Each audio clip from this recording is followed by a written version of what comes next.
তারা ছাত্র নেতৃবৃন্দের কাছে জিম্মি ছিলেন অনেক ক্ষেত্রেই।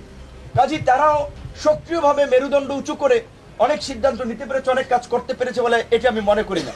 এটি যদি করতে পারতো তাহলে দেশের এই আজকে পরিস্থিতি 6 মাস পরে এরকম হতো না, এবং 6 মাস পরে সেনা প্রধানের বলা লাগতো না পাবলিকলি এনাফ ইজ এনাফ। এবং আমরা মনে করি যে সেনা প্রধান যে স্পিরিটের জায়গা থেকে কথা বলেছেন সেটি যথার্থ। তিনি সংকটের আজ করতে পেরে কথা বলেছেন যে আপনারা এগুলো বন্ধ করেন, দ্রুত সময়ের মধ্যে নির্বাচনের দিকে হাঁটতে হবে। এছাড়া এখন আর গতি নাই, দেশি বিদেশি নানান ধরনের ষড়যন্ত্র হচ্ছে, বিভিন্ন এই ধরনের একটা খোলা অবস্থায় বিভিন্ন গোষ্ঠীকে ব্যবহার করা হচ্ছে। তো সেই জায়গা থেকে ছাত্র নেতৃবৃন্দ সহ অন্যান্য রাজনৈতিক দল, আমরা 42টি রাজনৈতিক দল হাসিনার বিরুদ্ধে আমরা আন্দোলন করেছিলাম একসাথে। এখন অনেকে গিয়েছে, তারা সরকার আছে, শুভেচ্ছা জানাতে আমরাও জানাই, এটাতে দোষের কিছু না।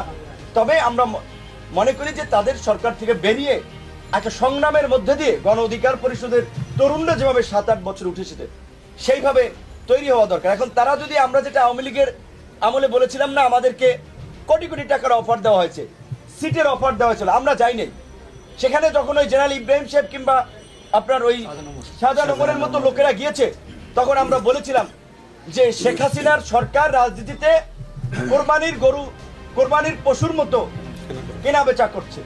এখনো তো তাই দেখছি, অনেক মানুষকে, যে আমাদের দুজন নেতা বা দু একজনের কথা বললেন, আরে তরুণ ছেলেকে যদি অফার দেওয়া হয়, তুমি ডিসি অফিসে সব তোমার অ্যাক্সেসে চলবে, তুমি কাজকর্ম করবা, তোমাকে এমপি বানানো হবে, 2-4 কোটি টাকা দিয়ে হবে, তুমি আমাদের সাথে আসো, সরকারের পক্ষ থেকে যদি এই অফার দেওয়া হয় তাহলে তো তারা যাবে।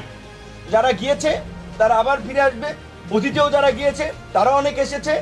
গণ অধিকার পরিষদ হাওয়ার উপরে কোনো তৈরি হওয়া দল না, রাজপথের ধারাবাহিক আন্দোলন সংগ্রামের মধ্যে দিয়ে জন আকাঙ্ক্ষার ভিত্তিতে তৈরি হওয়া দল, যেই দলের ত্যাগ অনেক রয়েছে এবং একটা প্রতিকূল সময় তারা তৈরি হয়েছে।